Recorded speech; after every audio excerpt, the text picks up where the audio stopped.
નમસ્તે મિત્રો, સ્વાગત છે તમારું ચેનલમાં। મિત્રો, આજનો વિડીયો આપણે ઓવરઓલ મનુષ્યના સ્વાસ્થ્ય ઉપર સંબંધિત થવા જઈ રહ્યો છે। મિત્રો, આ વિડીયોમાં આપણે શરીરને સ્વસ્થ રાખવાના એવા ઉપાયો વિશે જાણીશું, જે ઉપાયો દ્વારા તમે તમારા શરીરની સાર સંભાળ રાખીને તમારું આયુષ્ય કમસે કમ 10 થી 15 વર્ષ સુધી તમે વધારી શકો છો। મિત્રો, આ ઉપાયો નાનાથી લઈને મોટા વૃદ્ધ લોકો સુધી પણ અમલમાં લઈ શકે છે અને તેના કોઈ સાઈડ ઇફેક્ટ નથી। અને જો આ નિયમો એટલે કે ઉપાયો સરખી રીતે કરવામાં આવે તો તેમના ફાયદા પણ તમને ચોક્કસ મળી રહેશે। તો મિત્રો, વિડીયો ખૂબ જ ઇન્ટરેસ્ટિંગ થવા જઈ રહ્યો છે। આ ઉપરાંત એક નમ્ર વિનંતી કે આ વિડીયોને તમારા પરિવારજનો તથા મિત્રજનોમાં બને ત્યાં સુધી શેર કરો, જેથી તેઓ પણ આ લાભોનો ફાયદો ઉપાડીને એટલે કે આ ઉપાયો અજમાવીને પોતાના શરીરની સાર સંભાળ રાખી શકે અને પોતાનું આયુષ્ય વધારી શકે તથા એક સ્વસ્થ જીવન જીવી શકે। તો મિત્રો, થઈ જાઓ તૈયાર આ સરસ મજાના લાભદાયક ઉપાયોને જાણવા માટે। અને મિત્રો, હવે આપણે વધુ વાર ના લગાડતા આપણે આપણા વિડીયોની શરૂઆત કરીશું। અને તેમાં સૌપ્રથમ આવે છે કે સ્વસ્થ જીવન માટે સૌથી જરૂરી ટિપ્સમાંની પહેલી ટિપ્સ છે એ છે સંતુલિત આહાર। મિત્રો, જીવન જીવવા માટે તમે જે પણ વસ્તુ તમારા પેટની અંદર ખોરાક તરીકે નાખો છો તે પણ જાણવું જરૂરી છે અને તેની ધ્યાન રાખવું જરૂરી છે કે તે પદાર્થ તમારા પેટમાં જઈને શું અસર કરે છે। મિત્રો, જીવનમાં સંતુલિત આહાર ખાવાથી તમારું શરીર તો સ્વસ્થ રહેશે જ, પરંતુ તમે તમારા કાર્યમાં પણ ખૂબ જ સફળ સાબિત થશો। કારણ કે શરીર જો સ્વસ્થ હશે તો તમને કાર્ય કરવામાં પણ આનંદ આવશે અને કરેલ કાર્યની સફળતા મળવાથી મિત્રો તમને ખૂબ જ આનંદ પ્રાપ્ત થશે। તો મિત્રો, હંમેશા તમારા ખોરાકમાં તાજા ફળો, શાકભાજી, સંપૂર્ણ અનાજ અને પ્રોટીનથી ભરપૂર અન્ય ખોરાક પણ સામેલ કરો। અને મિત્રો, ધ્યાન રાખો કે વધુ પડતો તમારો ખોરાક બાફેલો હોવો જોઈએ। વધુ પડતું તળેલું તથા ખાંડવાળો ખોરાક અને જંક ફૂડ તથા ફાસ્ટ ફૂડને ખાવાનું ટાળવું જોઈએ। કારણ કે મિત્રો, વધુ પડતા પ્રોસેસ ફૂડમાં ઘણા બધા એવા ખરાબ પદાર્થો હોય છે જે તમારા શરીરમાં કચરો ભેગો કરવાનું કાર્ય કરે છે।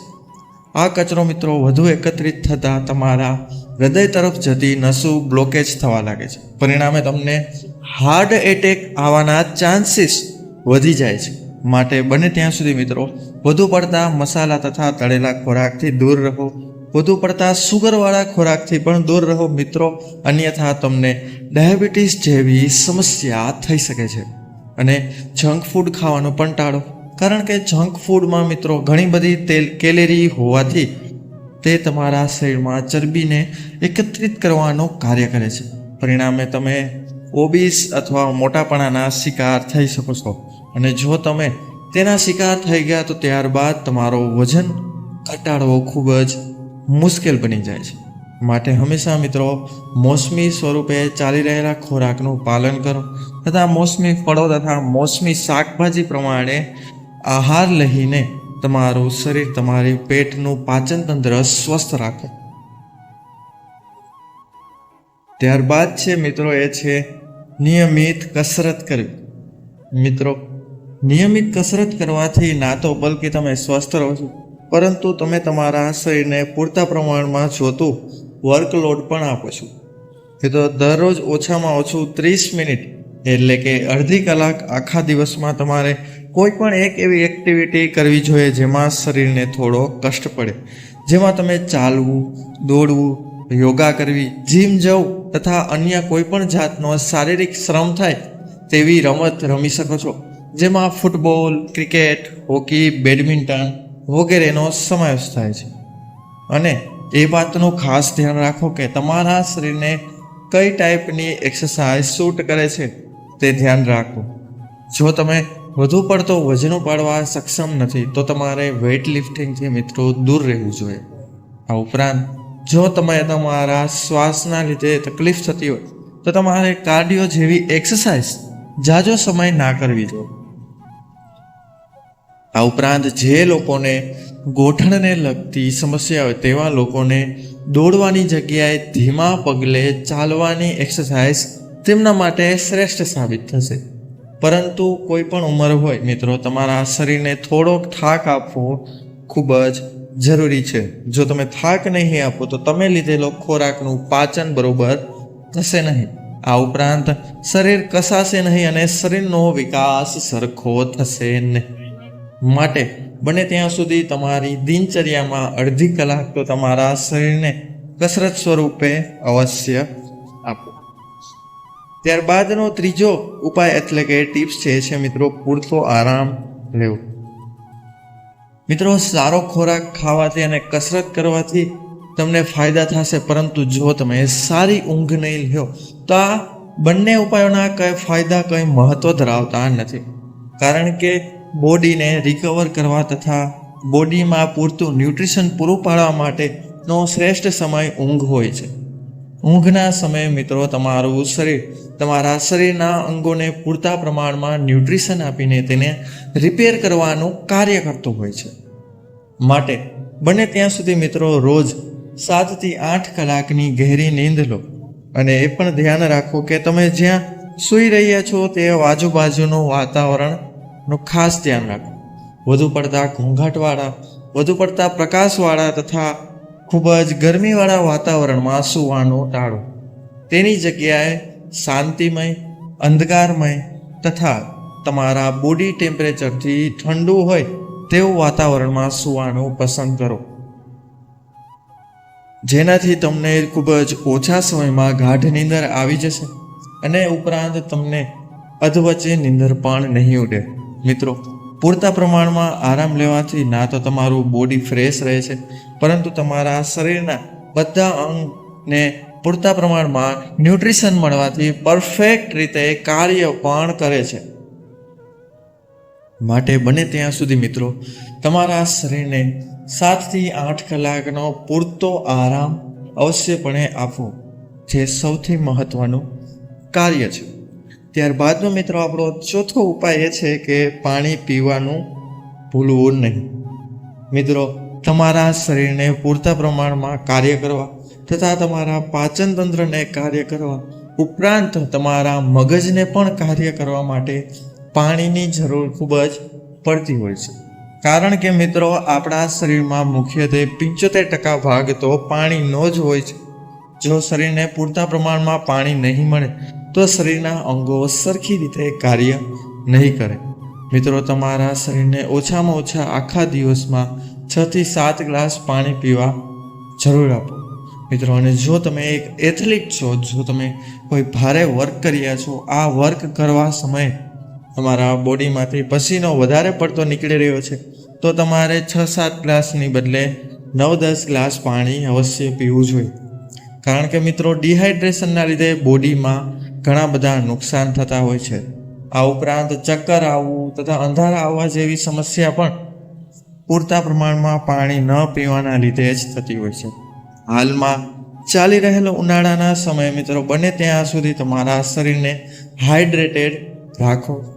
આ ઉપરાંત ઠંડા કોલ્ડ ડ્રિંક્સથી દૂર રહીને તેની જગ્યાએ નેચરલ પીણા, કુદરતી પીણા જેમ કે શેરડીનો રસ, ઓરેન્જ જ્યુસ અથવા તો નારિયેળ પાણી જેવા પીણા પીવાનું રાખો.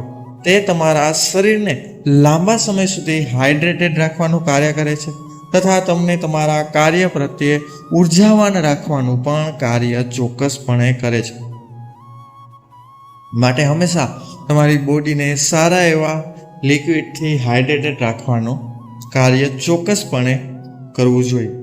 ત્યારબાદ 5મો ઉપાય એ છે મિત્રો માનસિક ધોરણે સ્વસ્થ રહેવું, એટલે કે તમારા માનસિક આરોગ્યનું ધ્યાન રાખો.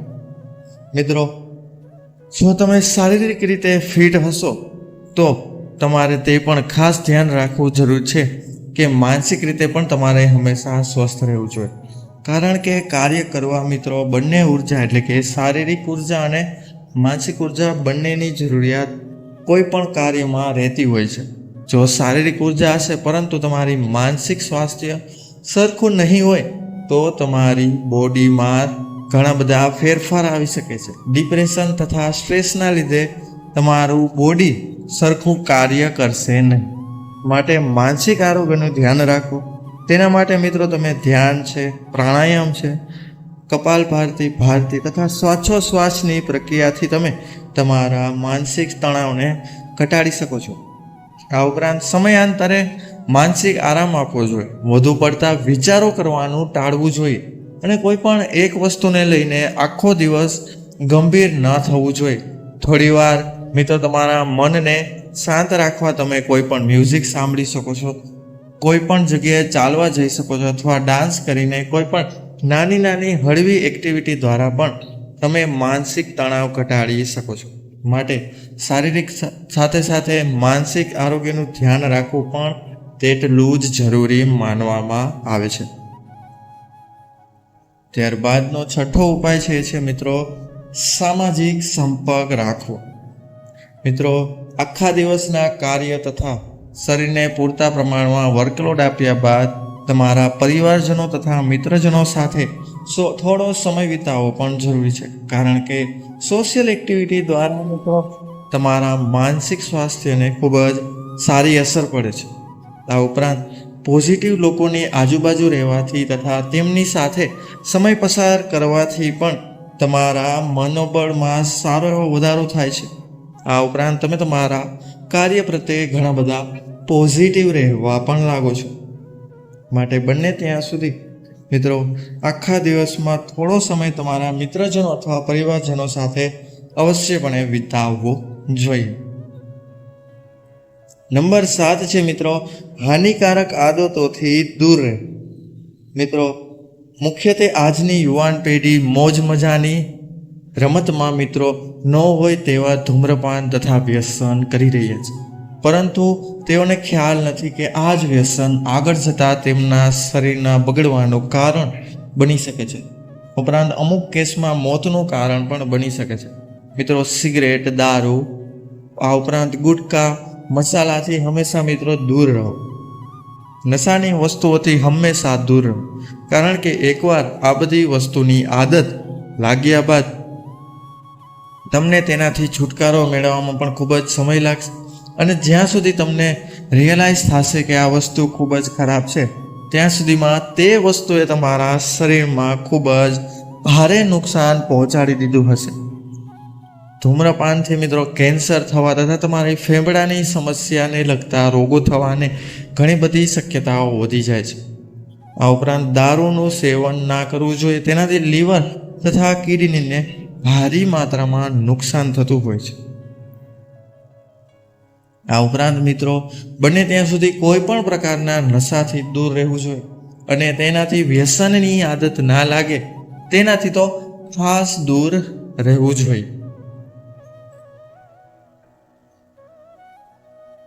તો ત્યારબાદનો ઉપાય છે મિત્રો નિયમિત રીતે લોહી તથા યુરિનના રિપોર્ટ કરીને ચકાસણી કરાવી.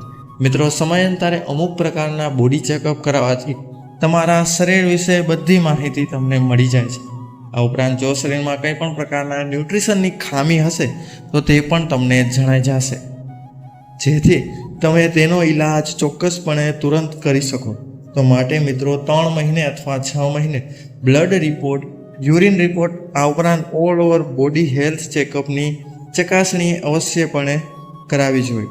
અને જો કોઈ પણ પ્રકારની શારીરિક તકલીફ તમને જણાય તો તમારે તુરંત જ તેના નિષ્ણાત ડૉક્ટર પાસે ચેકઅપ કરાવવું જોઈએ. અન્યથા વધુ વાર લાગી જશે તો તે સમસ્યા ખૂબ મોટી થઈ શકે છે. ત્યારબાદ મિત્રો આપણો 9મો ઉપાય છે માનસિક શાંતિ માટે સમય વિતાવો.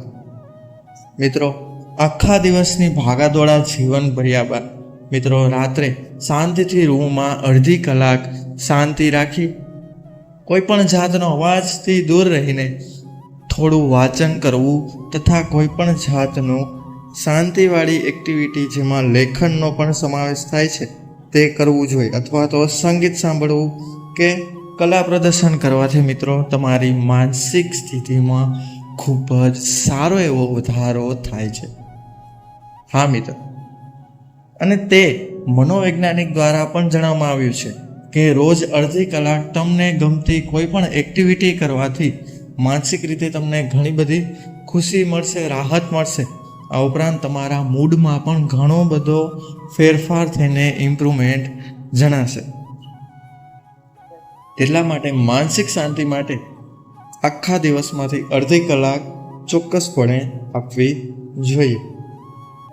ત્યારબાદ મિત્રો આપણો છેલ્લો ઉપાય છે એ છે પોઝિટિવ વિચારધારા, એટલે કે સકારાત્મક વિચાર. મિત્રો, જીવનમાં ઘણી બધી વાર મુશ્કેલીના સમય પણ આવતા હોય છે, પરંતુ આવા મુશ્કેલીના સમયે જે વ્યક્તિ સિચ્યુએશનને નેગેટિવ લઈને રોવાની જગ્યાએ સિચ્યુએશન સાથે લડીને પોઝિટિવ રહે છે, તે જ વ્યક્તિ મિત્રો જીવનમાં આગળ વધે છે. માટે કોઈ પણ મુશ્કેલી આવે તો તેના પ્રત્યે સકારાત્મક દ્રષ્ટિકોણ અપનાવીને જીવનમાં આગળ વધવું જોઈએ. તો મિત્રો, બંને ત્યાં સુધી તમારા જીવનમાં સકારાત્મક પોઝિટિવ વિચારધારા અપનાવવી જોઈએ. તો મિત્રો, આ હતા 10 ઉપાયો જેના દ્વારા તમે તમારા જીવનને કમસે કમ 15 વર્ષ સુધી લંબાવી શકો છો. આ ઉપરાંત એ યાદ રાખો કે આરોગ્યવંત એટલે કે સુખાકારી જીવનશૈલી માટે ધીરજ અને મહેનત કરવી ખૂબ જ જરૂરી માનવામાં આવે છે. મિત્રો, તમે તમારી દૈનિક જીવનશૈલીમાં આ બધા 10 ઉપાયો દ્વારા બદલાવ કરીને લાંબા સમય સુધી તમારું શરીર તથા તમારી માનસિક સ્થિતિને તંદુરસ્ત અને ખુશ રાખી શકો છો. અને તમે બીજાના માટે પ્રેરણાનો સ્ત્રોત પણ બની શકો છો. તો મિત્રો, જો આ ઉપાયો પસંદ આવ્યા હોય તો વિડીયોને લાઈક કરીને ચેનલને સબસ્ક્રાઈબ અવશ્ય કરજો તથા બાજુમાં આવેલા બેલ આઇકન બટનને પણ અવશ્ય દબાવો, જેથી અમારા નવા વિડીયોનું નોટિફિકેશન સૌથી પહેલાં તમને મળી. તો મિત્રો, મળીશું હવે નવા વિડીયો સાથે, નવી માહિતી સાથે, નવી જાણકારી સાથે. અને ઉપરાંત મિત્રો, આ વિડીયોને બંને ત્યાં સુધી તમારા પરિવારજનો, મિત્રજનો સાથે અવશ્ય શેર કરો, જેથી તેઓ પણ આ સ્વસ્થ જીવન માટેના ઉપાયો મેળવી શકે. તો મિત્રો, ફરી મળીશું નવા વિડીયો સાથે. ત્યાં સુધી બધાને મારા જય શ્રી રાધે કૃષ્ણ.